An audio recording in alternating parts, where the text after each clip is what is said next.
Il advint qu'un marinier de Loire, qui, tout comme ses camarades, aimait à flâner le long des rives du fleuve, avait la déplorable réputation d'avoir la goule en panse.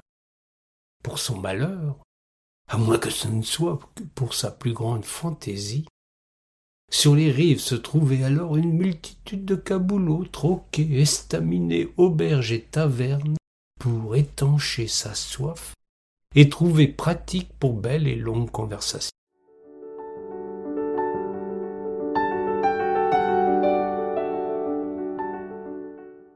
Le métier était rude.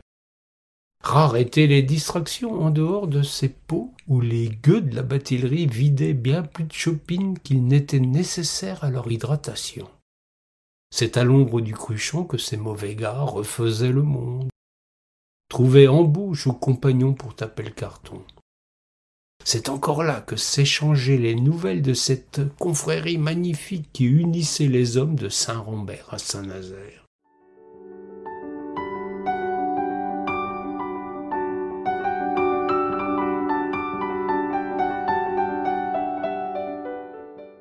Ce jour-là, notre marinier au gosier avide fit halte à l'Écu sec, chez le sieur Tatave et son épouse.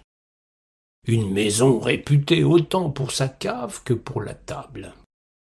En attendant que la patronne lui prépare une friture de Loire, un filet de chevenne à la crème et quelques champignons des prairies, l'idée lui vint de patienter en compagnie d'un petit vin clairé du pays. Il commanda à Tatave une chopine de Grimenier, ce bon vin de soif qui venait des 30 000 hectares de vignes qui couraient le long du fleuve de Châteauneuf à Beaugency sur les deux rives.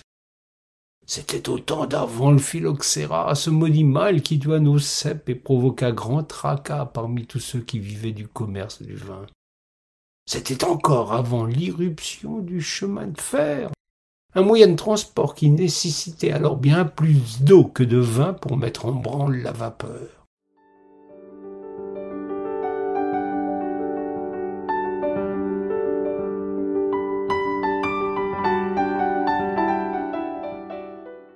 Pour l'heure, pas de crise.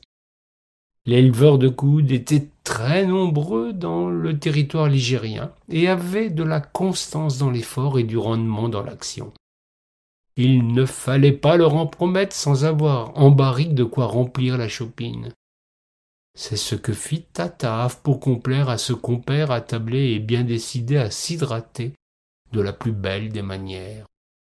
Notre marinier allait se servir un verre quand il vit un petit tourbillon dans son cruchon. Si, sur la Loire, la chose est fréquente. Elle est bien plus rare dans un récipient de vin. L'homme était curieux de nature et prudent dès qu'il s'agissait de boire un canon. Un vin tourné vous gâchait la journée et le plaisir du gourmet.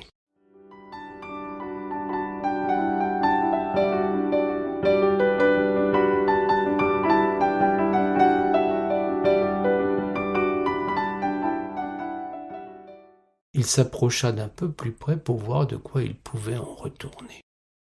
C'est ainsi qu'il découvrit qu'une mouche vivait les tourments les plus agréables qu'ils soient. Elle se noyait dans le sang de la terre. Pour être buveur conséquent, notre homme n'en était pourtant pas un monstre. Il retira de ses gros doigts, plus habitué à tirer sur la grosse corde de chanvre qu'à jouer les secouristes prévenants, la pauvre bête aux abois. Plus délicat qu'il n'y paraît sous ses allures de brute épaisse, il souffla avec bienveillance sur les ailes de la mouche, afin qu'elle puisse reprendre son envol. C'est alors que ce qu'il vit le fit croire un bref instant qu'il avait vidé plus de flacons qu'il n'avait coutume de le faire à cette heure de la journée. La mouche se transforma en une belle demoiselle aux formes girondes et au sourire avenant.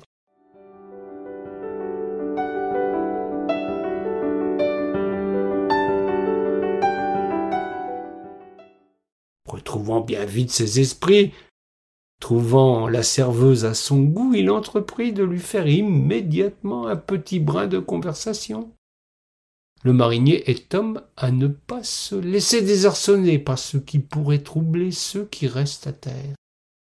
Sur la Loire, il n'est pas rare de voir des choses incroyables. Il se dit que ça devrait être une nouvelle facétie de la rivière.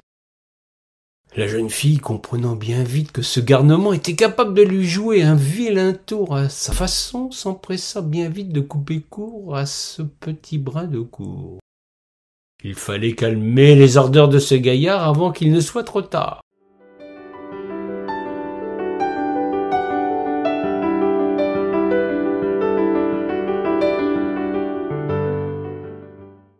Monsieur, Lui dit-elle. je vous remercie de m'avoir délivré de l'horrible maléfice qui était le mien. Mais ne vous méprenez pas. Pour princesse ensorcelée, je ne suis pas pourtant fille qui se donne facilement. Surtout à un marinier de Loire. Pour votre service, je veux bien exaucer 2 vœux et pas un de plus. Vous eussiez été prince charmant que nous aurions pu nous mettre d'accord sur des conditions plus favorables. Mais tel n'est pas le cas. Contentez-vous de ce que je vous propose. Notre homme de Loire ne sembla pas contrarié par ce discours un peu cavalier. Il avait l'habitude de fréquenter les lavandières. Elles non plus n'avaient pas leur langue dans la poche. Il fallait s'y faire. Le long de la rivière, les dames savaient fort à propos repousser les avances, qui avaient la fâcheuse tendance d'être systématiques. Dire non était une garantie de tranquillité.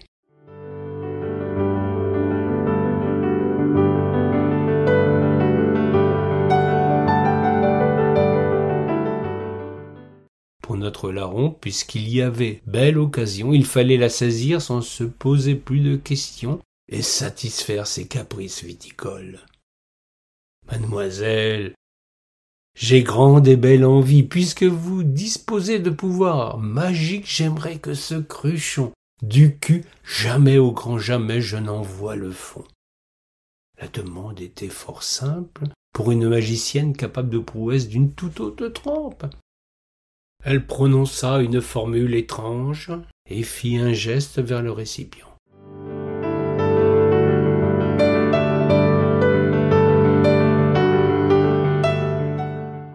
Il ne se passa rien d'exceptionnel. Ni fumée, ni éclair, le marinier pensait avoir été roulé par une plaisante dame qui voulait se moquer de lui. Il remplit son verre qu'il but d'une seule goulée, recommença la manœuvre une bonne dizaine de fois.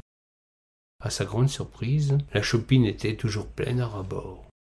Il oublia vite la dame pour appeler autour de lui tous les bois sans soif de la taverne, une catégorie qui ne manquait alors pas de candidats.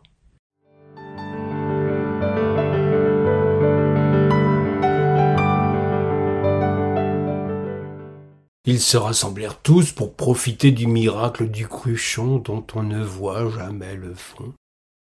Un long moment, ce prodige occupa tous les esprits et remplit bien des gosiers. Les conversations allaient bon train et le ton montait chez l'ami Tatave. Seul le tavernier voyait la chose avec dépit. Le prodige ne remplissait guère sa bourse, même si la compagnie avinée commanda force charcutailles pour éponger les surplus. Le marinier et ses collègues en avaient oublié la magicienne. Celle-ci en eut vite assez d'attendre ce grossier personnage. Elle toussa, fit un peu de bruit, lui tapa dans le dos pour attirer son attention.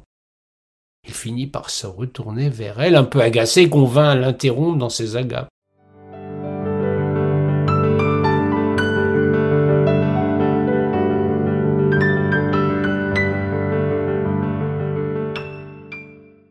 Il vous reste un vœu à exaucer.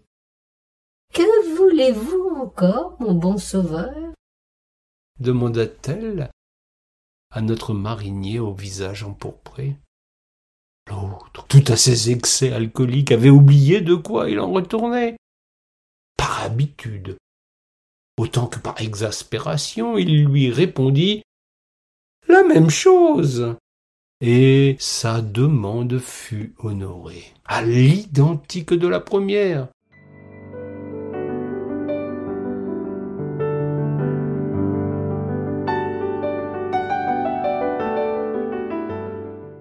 Ce qui ne servait à rien, en définitive.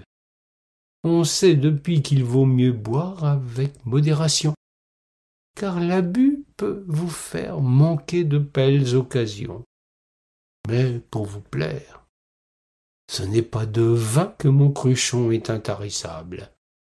C'est de nos belles histoires de Loire, bonimenterie à n'en pas croire, et de celle-ci, vous pouvez en abuser sans le moindre risque.